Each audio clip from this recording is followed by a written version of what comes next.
وعلیکم بیٹھ۔ گواہ کون ہیں بھائی؟ حاجی نظام الدین صاحب ہیں؟ آپ انٹرنیشنل گواہ ہیں کیا ہیں؟ کیا خیال؟ اچھا ٹھیک ہے۔ تو جب لڑکی نے اجازت دی تو آپ کہاں تھے؟ مسجد میں تھے یا مدرسے میں؟ اچھا چلیے، کبھی کبھی ہم پوچھتے ہیں تو لوگ پوچھتے ہیں کہ کہاں تھے تم، تو کہتے ہیں کھلیان میں۔ لڑکی کہاں تھی؟ تو کمرے میں۔ تو ایسی گواہی معتبر نہیں ہے۔ اور کون ہے؟ محمد تسلیم صاحب؟ جی ہاں آپ ہیں؟ لڑکی نے اجازت دی ہے؟ تیز مت کیجیے، کون ہے بھائی؟ چابی مت دیجیے، میں جانتا ہوں کس طرح بولا جاتا ہے۔ کتنا دین مہر طے ہوا ہے؟ 52,150۔ تو یہ باٹا کی جوتے کی قیمت ہے یا دین مہر ہے؟ یہ ہے کیا؟ یہ 151 کا دم چھلا کیا ہے؟ آپ تو پرانے تجربے کار آدمی ہیں آپ دونوں حضرات، یہ تو سنتے ہیں 52 باٹا کے جوتے کی قیمت پہلے 95 روپے 96 پیسہ ہوا کرتی، وہی تماشا اس میں کیا گیا ہے۔ کون کس نے طے کیا؟ ذرا سامنے آوے نا تو ہم پوچھتے ہیں ان سے۔ یہ 151 روپیہ کیا دم چھلا ہے؟ طے کرنے والے کون ہیں؟ لڑکا کے والد کہاں؟ ادھر آئیے۔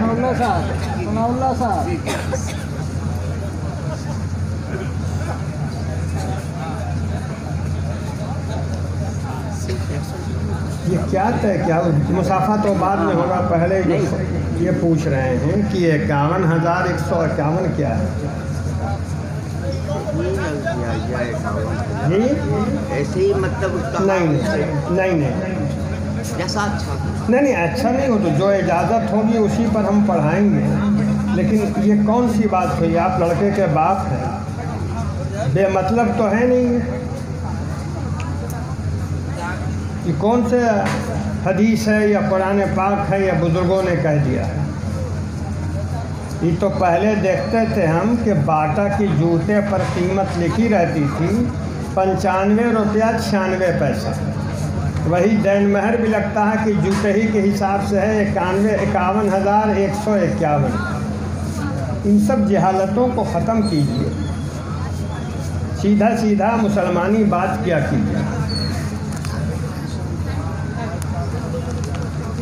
ہاں بھائی سمیع اللہ، دھیان سے سنو گے، ہم خطبہ پڑھتے ہیں اور اس کے بعد ایجاب قبول ہوگا۔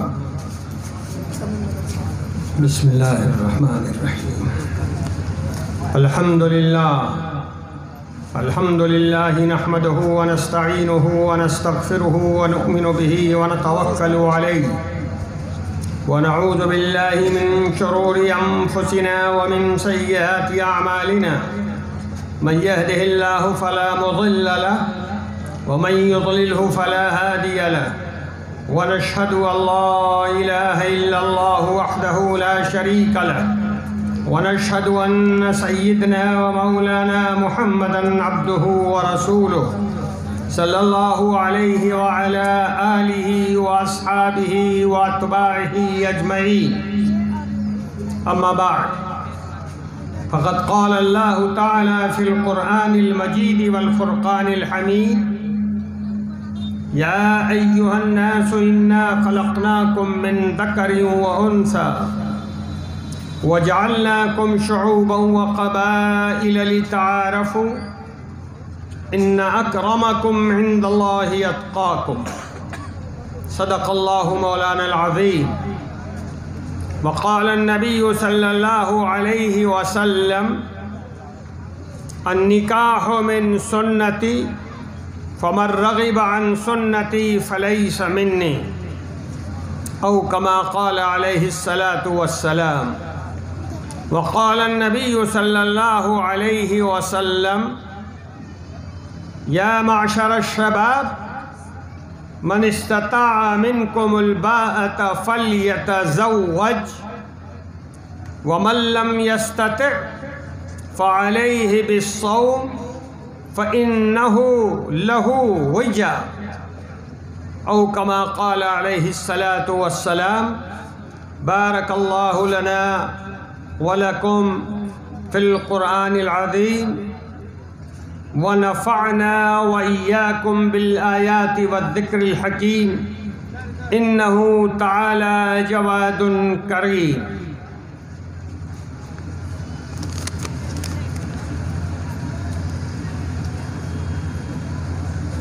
مولوی ٹولہ شریف گنج کی رہنے والی عرفان اللہ صاحب کی صاحبزادی عزیزہ کنیز فاطمہ کو بعوض دین مہر مبلغ 51,151 روپے بسکہ رائج الوقت علاوہ نان و نفقہ تمہاری زوجیت پہ دیا. تم نے قبول کیا؟ میں نے قبول کیا. جزاک اللہ. دعا کر لیجئے اللہ تعالیٰ اس رشتے میں بہتری مقدر فرمائے، عزت اور سعادت مقدر فرمائے، الفت محبت مقدر فرمائے، دینداری پرہیزگاری مقدر فرمائے، دونوں جہان کی سعادتیں مقدر فرمائے. اللہ تعالیٰ اس رشتے کو دونوں خاندان میں الفت و محبت کا ذریعہ بنائے، خیر خواہی کا ذریعہ بنائے، امت محمدیہ میں اضافے کا ذریعہ بنائے. ربنا تقبل منا انك انت السميع العليم وتب علينا انك انت التواب الرحيم. سبحان ربك رب العزة عما يصفون وسلام على المرسلين والحمد لله رب العالمين. میں درخواست کرتا ہوں حضرت مولانا قاضی شریف احمد صاحب دامت برکاتہم سے کہ حضرت امیر شریعت دامت برکاتہم شمشیر احمد صاحب دامت برکاتہم سے کہ حضرت امیر شریعت دامت برکاتہم کی خدمت میں شان پیش کرنے کی سعادت حاصل ہے.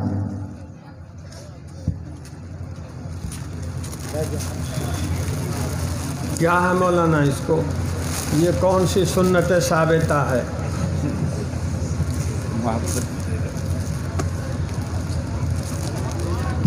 جزاک اللہ، بہت ہی اچھا.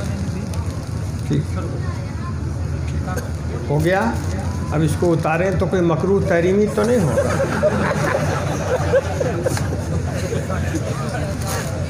اچھا بچے سب دیکھو، سنو دھیان سے. ہم کو تڑپ کے نیچے آنا بھی آتا ہے، یہ مت سمجھو گے کہ بڑھاپا آ گیا. بند کرو یہ سب تماشا، موبائل گھسکاؤ، موبائل بند کر دو. چلو چھوڑیے، اب ہمارے حصے میں رہنے کی. آپ سے زیادہ صاف میری آواز ہے الحمدللہ. بند کرو یہ سب، اور جس کو اس تماشے کے بغیر طبیعت نہیں لگے وہ اٹھ کے چلا جائے یہاں سے. کام کی بات ہے، کچھ ضروری دینی بات ہے، دھیان سے سنو. بھلی بات سنتے ہوئے اگر بڑے ہوگے تو کچھ بات دل دماغ میں رہ جائے گی، اور خالی موبائل دکھاتے ہوئے رہو گے تو دنیا کے بازار میں تماشا بن جاؤ گے.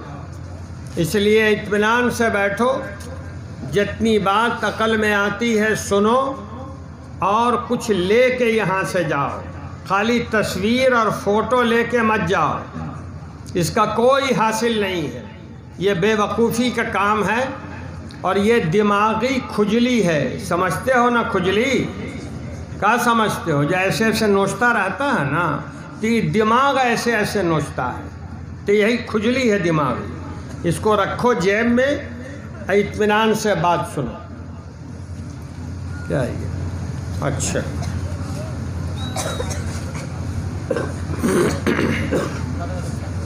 بسم اللہ الرحمن الرحیم. وبه نستعين والصلاة والسلام على سيدنا محمد وعلى آله وصحبه أجمعين أما بعد۔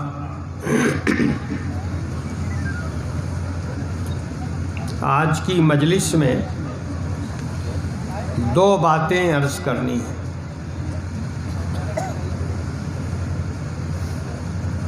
ابھی آپ کے سامنے کتنے حافظ ہوئے؟ 36 حافظوں کی دستار بندی ہوئی ہے۔ اللہ کا فضل ہے، یہ بڑی تعداد ہے، اور آپ نے دیکھا ہوگا اتنا سا لڑکا بھی حافظ قرآن ہے۔ یہ اللہ کی بڑی نعمت ہے۔ حافظ قرآن ہونا اصل میں اللہ نے ایک سسٹم بنایا ہے، اس سسٹم سے جڑنے کی نعمت ہے۔ حافظ قرآن ایک ایسے سسٹم کا پرزہ ہوتا ہے جس سسٹم کو اللہ تعالیٰ نے اپنی مرضی سے دنیا میں بنایا، اور بنانے کا مقصد یہ ہے کہ قرآن مجید قیامت تک محفوظ رہے۔ سمجھ لیجئے صاف صاف، پہلی بات یہ اللہ تعالیٰ کا بنایا ہوا سسٹم ہے، اور اس سسٹم کا مقصد یہ ہے کہ قرآن مجید قیامت تک قائم رہے۔ اور اس سلسلے میں قرآن مجید ہماری آپ کی رہنمائی کرتا ہے۔ قرآن مجید میں فرمایا گیا، بسم اللہ الرحمن الرحیم، اِنَّا نَحْنُ نَزَّلْنَا الذِّكْرَ وَإِنَّا لَهُ لَحَافِظُونَ۔ اللہ تعالیٰ نے بڑی مضبوطی کے ساتھ اس آیت کے ٹکڑے میں یہ بات کہی۔ اس میں بڑی طاقت ہے، چونکہ ہم لوگ عربی زبان نہیں جانتے، عربی گرامر سے واقف نہیں ہیں، اس لیے عربی زبان کی اہمیت کو، اس کی قدر و قیمت کو، اس کے گرامر اور گرامر کی تفصیلات کو نہ جانتے ہیں نہ سمجھتے ہیں۔ لیکن صحیح بات یہ ہے کہ جو جاننے والے ہیں علماء کرام، وہ اچھی طرح سمجھتے ہیں کہ اس چھوٹے سے ٹکڑے میں کتنا فورس ہے، کتنی طاقت ہے۔ اللہ تعالیٰ نے فرمایا ہے، بے شک ہم ہی اس ذکر کو، قرآن مجید کو نازل کر رہے ہیں۔ اور اس کے بعد اللہ تعالیٰ نے فرمایا، وَإِنَّا لَهُ لَحَافِظُونَ، بے شک ہم ہی اس کی حفاظت کرنے والے ہیں۔ یہ بات اپنے دل میں رکھیے کہ اللہ تعالیٰ نے کسی کام کو اپنے حصے میں نہیں رکھا ہے، اپنے ذمے میں نہیں رکھا ہے، لیکن قرآن مجید کی حفاظت اللہ تعالیٰ نے اپنی ذمہ داری میں رکھا ہے۔ اس سے آپ محسوس کیجئے کہ قرآن مجید کی حفاظت کا کام کتنا اہم، کتنا ضروری ہے اللہ کے دربار میں۔ ایسا کام جو امت محمدیہ کر سکتی تھی، ہم آپ کر سکتے تھے، ہم اور آپ اتنے نالائق نہیں ہیں کہ قرآن مجید کی حفاظت نہیں کر سکتے۔ لیکن اس کام کی اہمیت کو سمجھیے اس کی عظمت کو سمجھیے کہ اللہ تعالیٰ نے یہ کام اپنے پاک رسول صلی اللہ علیہ وسلم کے حوالے بھی نہیں کیا. اس کام کو اللہ تعالیٰ نے اپنے ذمے میں رکھا، اپنے کھاتے میں رکھا. اتنا اہم ہے یہ کام.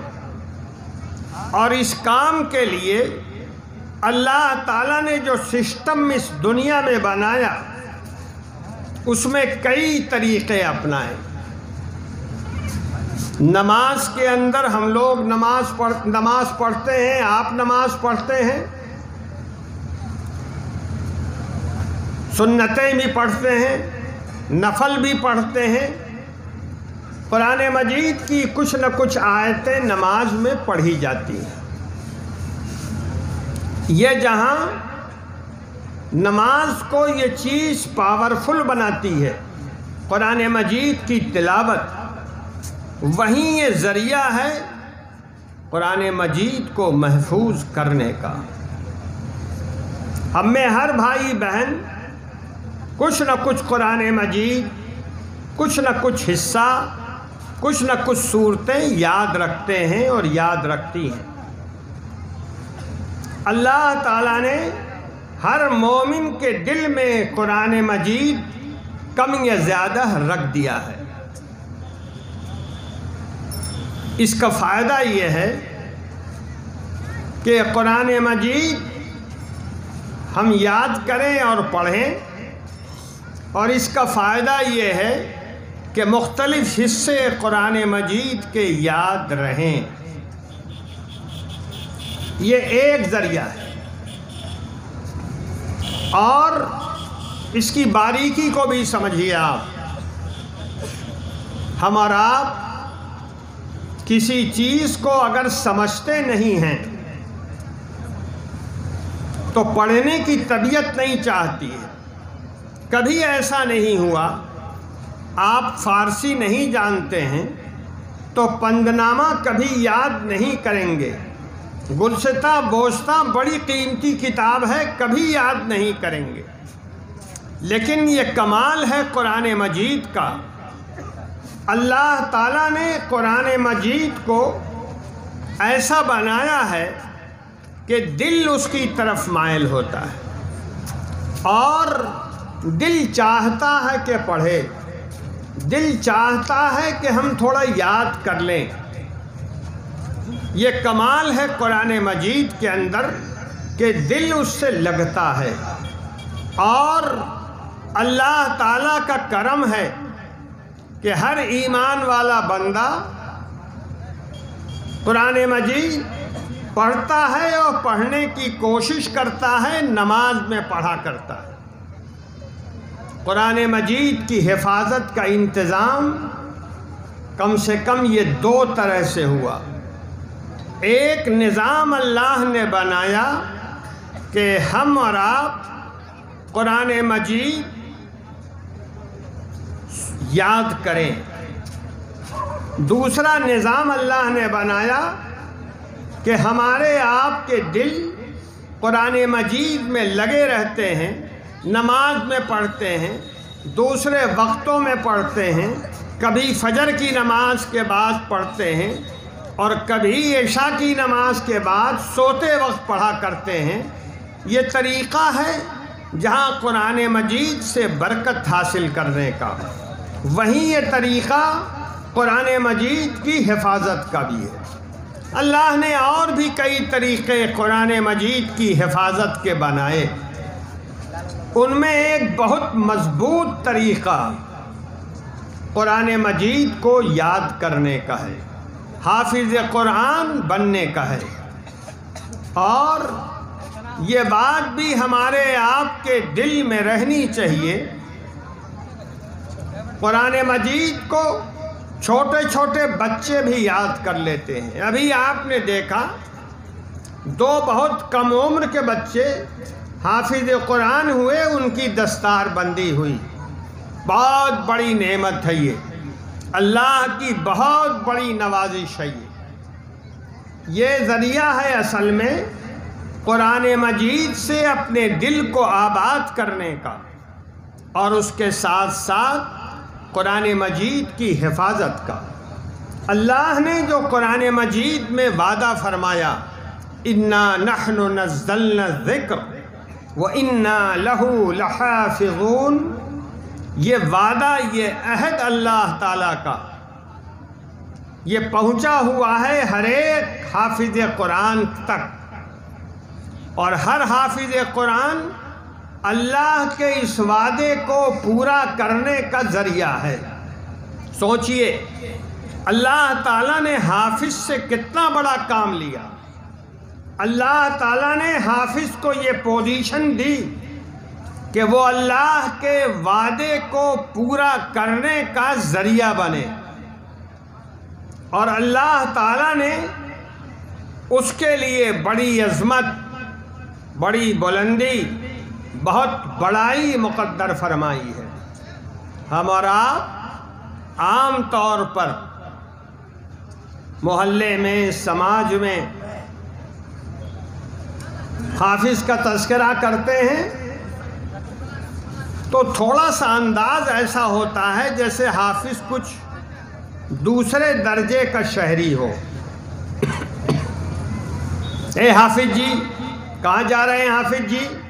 اور حافظ جی کے اندر تھوڑا سا ہلکا پن ہمارے اور آپ کے دل میں رہا کرتا ہے۔ یہ صحیح بات یہ ہے کہ یہ بڑی مریض ذہنیت کی علامت ہے، بہت مریض ذہنیت۔ ہم آپ نہیں جانتے کہ حافظ کا مرتبہ کیا ہے۔ ہمیں سمجھنا چاہیے کہ حافظ قرآن اللہ کے وعدے کو پورا کرنے کا بہترین ذریعہ ہے، بہترین ذریعہ ہے۔ اس لیے حافظ کی اہمیت سمجھنی چاہیے، اس کی عظمت سمجھنی چاہیے، اس کی قدر کرنی چاہیے کہ جو سسٹم اللہ نے بنایا ہے اس کا بڑا قیمتی پرزہ ہے حافظ قرآن، اور اس کو ذرا دوسری حیثیت سے بھی سمجھیے۔ حافظ قرآن اللہ کا وہ بندہ ہے جسے اللہ تعالیٰ نے بشارت دی اپنے پاک رسول صلی اللہ علیہ وسلم کے ذریعے سے۔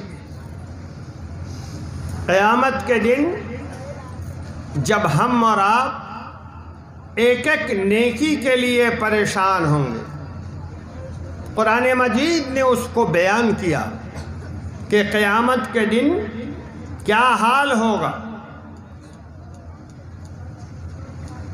ایک ایک نیکی کے لیے پریشان۔ یوم یفر المرء من اخیہ وامہ وابیہ وصاحبتہ وبنیہ، ایسا دن قیامت کا ہوگا۔ باپ بیٹے کو نہیں پہچانے گا، ماں بیٹی کو نہیں پہچانے گی، بھائی بھائی کو نہیں پہچانے گا۔ کیوں؟ وجہ صاف، کہیں ایسا نہ ہو کہ بھیا کہیں کہ ذرا 5 نیکی دے دو، میرا معاملہ پھنسا ہوا ہے اللہ کے دربار میں۔ کہیں ایسا نہ ہو کہ بیٹی یہ کہے کہ اماں جان، دنیا میں تو آپ نے بڑے بڑے ناز و نخرے سہے ہیں، مہربانی کر کے ذرا 3 نیکی دیجئے، اللہ کے دربار میں 3 نیکی کم ہے۔ اس ڈر سے کوئی کسی کو پہچانے گا نہیں۔ یہ پوزیشن ہوگی ہماری آپ کی، عام ایمان والوں کی، جو زندگی میں ایمان کی قدروں کا، ایمانی عبادتوں کا، ریاضتوں کا اہتمام نہیں کرتے، اور اپنے حصے میں زندگی کے اندر نیکیاں نہیں جمع کرتے ہیں۔ قیامت کے دن ان کا حشر یہی ہوگا، وہ ایک ایک نیکی کے لیے ترس رہے ہوں گے۔ جنت میں جانے کی آرزو، مگر راستہ بند نظر آ رہا ہے۔ قیامت کے دن اللہ تعالی سب سے پہلے اپنے پیارے رسول صلی اللہ علیہ وسلم کو یہ موقع دیں گے کہ ہمارے آقا سفارش فرمائیں، اے اللہ ان کو بھی جنت میں بھیج دیجئے، ان کو بھی جنت میں بھیج دیجئے۔ اور اللہ ہی جانتا ہے کتنے لاکھ کتنے کروڑ انسان آقا نامدار صلی اللہ علیہ وسلم کی سفارش سے جنت میں جائیں گے۔ جب یہ مرحلہ گزر جائے گا، آقا جب ٹھہریں گے تو انبیاء کرام 1,24,000 انبیاء آئے ہیں، اور کچھ کی امت ہے کچھ کی امت نہیں ہے۔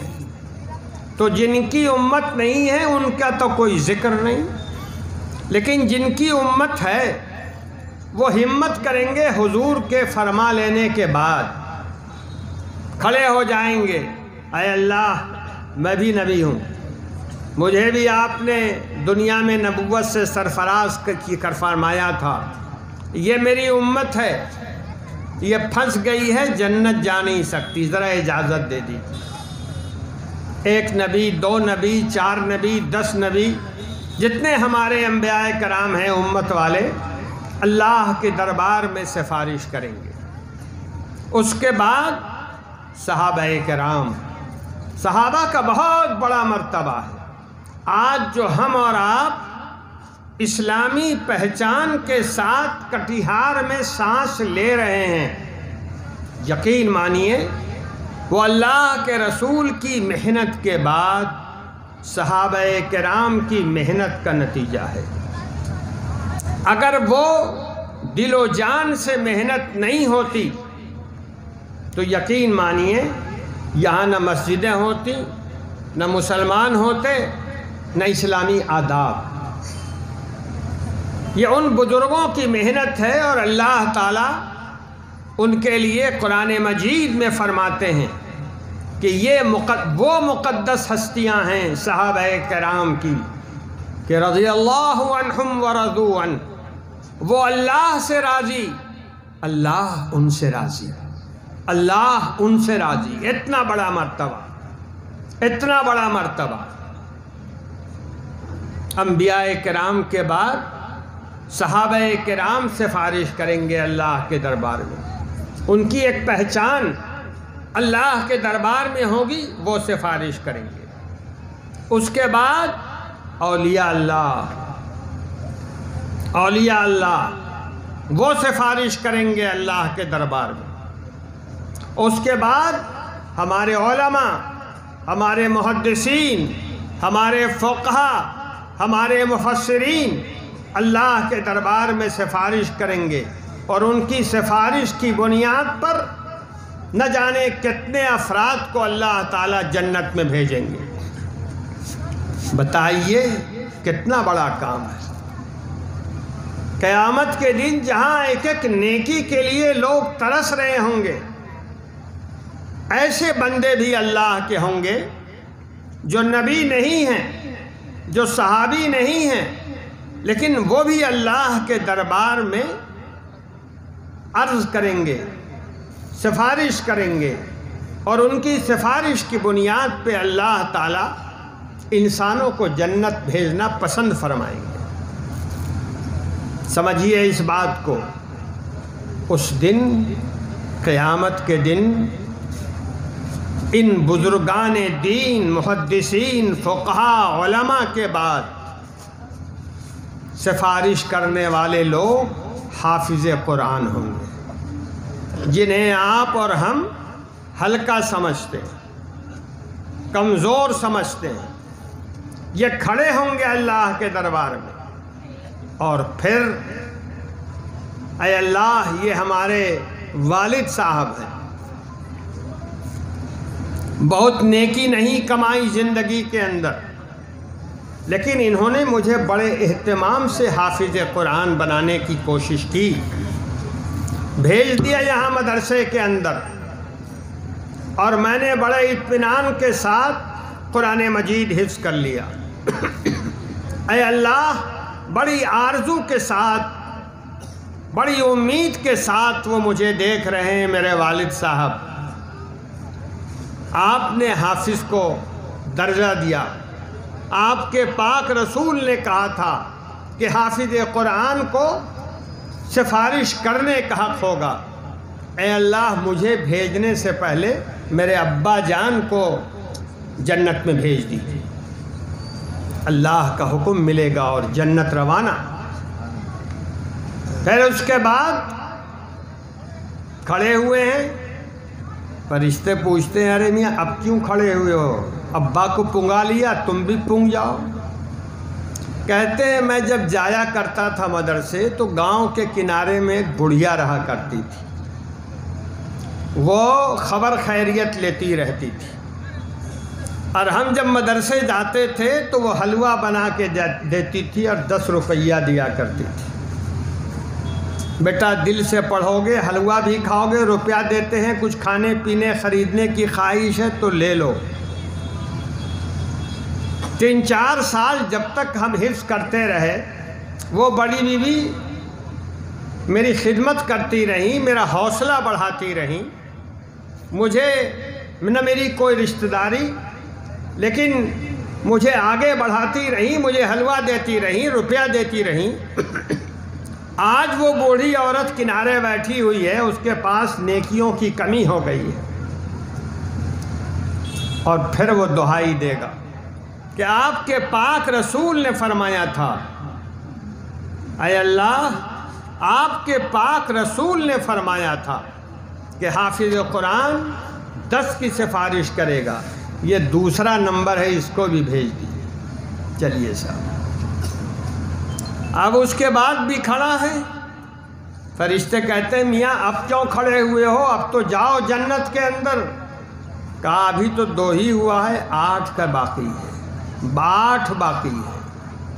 ارے وہ بھی تو سمجھتا ہے اندر سے طاقت کہ ہمارے یہاں بیکنگ جو ہے وہ سرکار دو عالم صلی اللہ علیہ وسلم کی ہے, اور جب یہ بیکنگ ہے تو نہ دنیا میں کمزوری نہ آخرت میں دشواری. اب وہ کھڑا ہے اور پیروی چل کر رہا ہے. سوچئے حافظ کا کیا مقام ہے. یہاں تو ماشاءاللہ حاجی صاحب, سیٹھ صاحب, نمازی صاحب, فلاں صاحب, تاجر صاحب, وہ حافظ جی کہہ کر کے ان کو دبانا چاہتے ہیں. لیکن کیا پتہ قیامت میں یہی حافظ صاحب آپ کا سہارا بن جائے, جنت میں جانے کا ذریعہ بن جائے. اس لیے میرے بھائی اس خدائی نظام کو مستحکم کرنا چاہیے, حافظوں کی قدر کرنی چاہیے. اور جہاں جہاں حافظ تیار کیے جاتے ہیں ان اداروں کو, ان مدرسوں کو مضبوط کرنا چاہیے. یقین مانیے اگر آپ حفاظ کو مضبوط کریں گے, حافظ بنانے والے اداروں کو مضبوط کریں گے, عالم بنانے والے اداروں کو مضبوط کریں گے, تو یقین مانیے دنیا میں بھی فائدہ ہوگا. دنیا بھی خالی نہیں جائے گی, دنیا میں بھی فائدہ ہوگا, آخرت میں بھی فائدہ ہوگا. اس لیے آپ کی ذمہ داری ہے حفاظ کا اہتمام کرنا.